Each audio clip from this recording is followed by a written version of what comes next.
Hello friend, welcome back on my YouTube channel English literature with Priya Singh. हम continue कर रहे हैं अपनी लिटरेरी टर्म्स। कुछ टर्म्स हम कंप्लीट कर चुके हैं, रिमेनिंग टर्म्स हम आज कंप्लीट करते हैं। ओके, आपको जितनी भी टर्म्स मैंने अभी तक पढ़ाई हैं उनमें किसी भी टर्म्स में कोई डाउट है तो आप मुझको कमेंट में पूछ सकते हैं।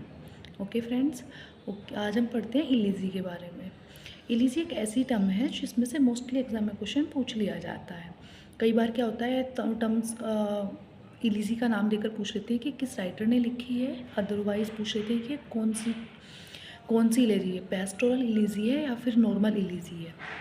ओके, फर्स्टली हमें पता होना चाहिए कि इलीजी होता क्या है। इलीजी एक शोक गीत होता है जो किसी की डेथ पर गाया जाता है। फर्स्ट हमें पता होना चाहिए कि हाँ, इलीजी है क्या, ऐसा पोएम या ऐसा गीत जिसको हम किसी की डेथ पर गाते हैं। ओके, नेक्स्ट वन इज़, इसकी डेफिनेशन एक बार लिख लेते हैं कि कई बार एग्जाम में डेफिनेशन देके पूछ लेते हैं कि इसको डिफाइन करिए, इस टर्म को क्या बोलते हैं। तो आप लोगों को मालूम होना चाहिए कि हाँ, इलीजी की डेफिनेशन होती क्या है। ओके, आप लोग मेंशन कर लीजिए। आई होप आप सब नोटबुक एंड पेन लेकर बैठे होंगे। ठीक है, तो हम स्टार्ट करते हैं। An elegy is a poem that express sorrow and a limitation usually for the someone who has died. Elegy एक ऐसी पोएम है जो एक्सप्रेस करती है किसी के दुख को, usually for someone who has died, ऐसी व्यक्ति को जो जहाँ पर किसी की डेथ हो गई हो। ठीक है, including expressing sorrow, praising the deceased and reflection life of the death. इनका रिफ्लेक्शन किसी की लाइफ की पे, दूसरे पर्सन की लाइफ पे जिस पर पड़ता है उनकी लाइफ को एक्सप्रेस करती है। I repeat again this definition of the elegy, आप लोग मेंशन करना। And elegy is a poem that express the sorrow, elegy जो एक्सप्रेस करता है हमारे स्वारों को, and lamentation usually for someone who has died, usually जब किसी की डेथ हो जाती है। ओके, आई होप आपको इलीजी समझ आया होगा। उसके बाद कुछ मेन इलीजी हैं जिनके बारे में पूछ लिया जाता है कि हाँ, इलीजी ये है। फर्स्टली पूछा जाता है कि टर्म कौन सी है। अगर आप लोग टर्म बता देते हैं तो पूछते हैं कि टर्म ये इलीजी लिखी किसने है। ओके, तो हमें ये मालूम होना चाहिए कि हाँ, ये पोएम एक इलीजी है और इसको लिखा किसने है। ठीक है, फर्स्ट वन है elegy written in a country churchyard. ये थॉमस ग्रो द्वारा रिटर्न है और एक वेरी फेमस इलीजी है जो कई बार एग्जाम में रिपीटेड हुई है। ओके फ्रेंड्स, आप लोगों को मालूम होना चाहिए, written in a elegy written in a country churchyard by Thomas grow.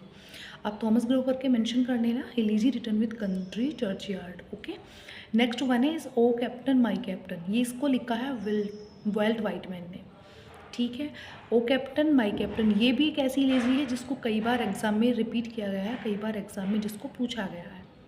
Okay, फिर से बता रही हूँ, ओ कैप्टन माई कैप्टन किसने लिखा है इसको, वेल्ट वाइटमैन ने इसको लिखा है। थर्ड वन है इन मेमोरी, इसको लिखा है W.B. यीट ने। इन मेमोरी ऑफ W.B. यीट लिखा किसने है इसको, W.H. एडन ने इसको लिखा है। In memory of W.B. Yeats by W.H. Auden. Okay, I hope आपने तीनों मेंशन कर ली होंगी इलीजी। लास्ट वन एक इलीजी है जो बहुत बार एग्जाम में हुई है। ये एक ऐसी इलीजी है जो कई बार यूपी टेट के एग्जाम में भी पूछी गई है। Elegy written in a country churchyard, ये एक ऐसी इलीजी है, इसको आप मेंशन कर लेना। ईयर भी 1751 में ये इलीजी लिखी गई थी, पब्लिश हुई थी। तो आपको इसको मेंशन करना कि कई बार होता है कि इसकी ईयर पूछ लेते हैं, तो हमें क्या करना है, इनकी इलीजी लिखना है, आगे राइटर लिखना है और उसके आगे इसके सन को इंक्लूड कर देना है। तो उससे हमारी तीनों चीज़ें एक साथ हमें याद हो जाएंगी। फर्स्ट वन क्या इलीजी है, लिखा किसने है, इसको लिखा है थॉमस ने, हमारे थॉमस ग्रे ने। इलीजी का नाम क्या है, elegy written in a country churchyard. Written कब हुई है, 1751 को ये रिटर्न हुई है। ओके, एक सेकंड वन थी हमारी ओ कैप्टन माई कैप्टन, जिनको वेल्ट वाइटमैन ने लिखा है। थर्ड है हमारी इन मेमोरियन, जो मेमोरियन है वो हमारी W.H. एडन ने लिखा है इसको। ओके, आप लोग इसको याद रखना। उसके बाद आता है पेस्टोरल इलीजी। अब पेस्टोरल इलीजी क्या होता है, इलीजी एक ऐसा है जो नॉर्मली सब जगह पे गाया जाता है, लेकिन जो पेस्टोरल इलीजी है वो ज़्यादातर ऐसी इलीजी है जो गांव देहात के एरिया में जिसको गाया जाता है पोएम को, उसको हम पेस्टोरल इलीजी बोलते हैं। ओके, आई रिपीट अगेन, ऐसी इलीजी जिसको ज़्यादातर गांव या फिर देहात के एरिया में जिसको गाया जाता है उसको हम पेस्टोरल इलीजी बोलते हैं। Okay, it is a pastoral elegy sitting in created in a leaded man introduce as a shepherd. एक पेस्टोरल इलीजी एक ऐसी इलीजी है जो इंट्रोड्यूस कराती है the dead man of the shepherd. जो शीपर्ड हमारे मतलब जो देहात गाँव देहात वाले एरिया होते हैं, ऐसी जगह को इंट्रोड्यूस कराते हैं जहाँ पर किसी की डेथ हो गई हो। ओके, इसके अंदर से एक बहुत फेमस इलीजी है जो कई बार एग्जाम में पूछी गई है, लिसिडस। लिसिडस किसने लिखा है इसको? मिल्टन ने इसको लिखा है। इसको लिखा कब है? रिटर्न हुई है 1637 में।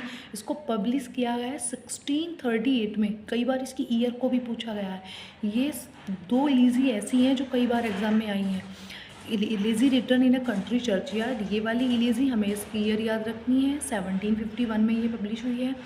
सेकंड वन है हमारी मिल्टन की लिसिडस, जिसको रिटर्न किया गया है 1637 में, इसको रिटर्न किया गया है और 1638 में इसको पब्लिश किया गया है। ठीक है, इन्होंने लिखी किसके उसमें है? ये एडवर्ड और इनके फ्रेंड थे एडवर्ड, उनकी डेथ पर इन्होंने ये लिखी थी। ओके, मिल्टन ने अपनी फ्रेंड के लिए, कई बार क्वेश्चन में पूछ लेते हैं ना किसकी याद में, इसको किसको डेडिकेट की थी इन्होंने ये इलीजी, तो हमें मालूम होनी चाहिए इन्होंने अपने फ्रेंड एडवर्ड को ये इलीजी डेडिकेट की थी। ओके, नेक्स्ट वन है सेली की एडोनिस। सेली की जो एडोनिस है उसको रिटर्न किया था 1821 में और इन्होंने भी अपने फ्रेंड कीट की डेथ पर इसको लिखा था। ओके, सेली की एडोनिस रिटर्न कब हुई थी? 1821 में। इन्होंने किसके लिए लिखा था इसको? इन्होंने लिखा था इसको जॉन की, अपने कीट फ्रेंड के लिए। ओके, थर्ड वन है थायरिसिस, ये एडवर्ड ने लिखा है इसको, ये भी कई बार एग्जाम में आई हुई है। इसका कई बार पूछा है कि हाँ इन्होंने किसको डेडिकेट किया है, ये आर्थर हग क्लर्क के लिए इन्होंने इसको लिखा है। ये जो इनके फ्रेंड थे उनकी डेथ होने के बाद उनकी डेथ पर इन्होंने इस इलीजी को लिखा है। ओके, इसको रिटर्न कब किया गया था? 1866 में इसको रिटर्न किया गया था। I repeat again all the three elegies जो पैस्टोरल इलीजी हैं। फर्स्ट वन इज जो मिल्टन ने लिखी है लिसिडस, जिसको रिटर्न किया गया 1637 में, इसको पब्लिश किया गया 1638 में। इन्होंने इसको लिखा है अपनी फ्रेंड की डेथ पर, इनके फ्रेंड का नाम है एडवर्ड। ओके, सेकंड वन है हमारी एडोनिस, जिसको लिखा है पीवी सैली ने, 1821 में इसको रिटर्न किया है। इन्होंने अपनी फ्रेंड कीट की डेथ पर इसको लिखा है। एंड द लास्ट वन है हमारी थायरिसिस, जिसको लिखा है एर्नॉल्ड ने, 1866 में ये लिखी है और आर्थर हग क्लर्क के लिए इन्होंने इसकी डेथ पर इसको लिखा है। ओके, आई होप आपको समझ आया होगा। हम फिर से एक बार पूरी इलीजी रिकॉल कर लेते हैं। फर्स्ट है हमारी इलीजी जो है elegy written in a country churchyard, किसने लिखा है इसको? थॉमस ग्रे ने इसको लिखा है 1751।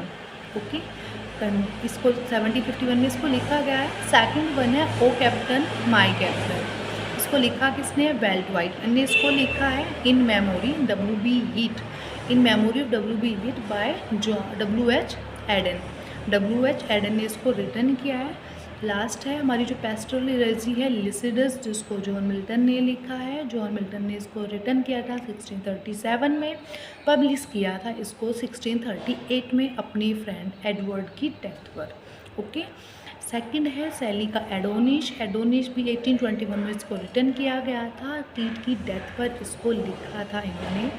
लास्ट वन है थायरिसिस, जिसको लिखा है एर्नॉल्ड ने 1866 में अपने फ्रेंड आर्थर हग क्लर्क के लिए। ओके, आई होप आपको पूरा इलीजी कंसेप्ट समझ में आया होगा। ज़्यादा टिपिकल कंसेप्ट नहीं है, बहुत इजी कंसेप्ट है। इसमें से ज़्यादातर इलीजी का नाम देकर पूछा जाता है ये किसके लिए डेडिकेटेड है, या फिर इसको किसने लिखा है, या फिर किस सन में लिखा गया है। आई होप मैंने आपको पूरी चीज़ें एक्सप्लेन अच्छे से की होंगी, आपके लिए वीडियो हेल्पफुल रही होगी। अगर किसी को कुछ भी कोई डाउट है तो आप लोग मुझसे कमेंट में पूछ सकते हैं। Okay friends, thank you.